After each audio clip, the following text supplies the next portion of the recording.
بسم الله الرحمن الرحيم والعاديات ضبحا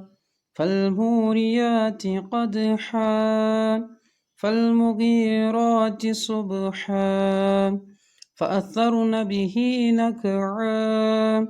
فوسطن به جمعا إن الإنسان لربه لكنود وإنه على ذلك لشهيد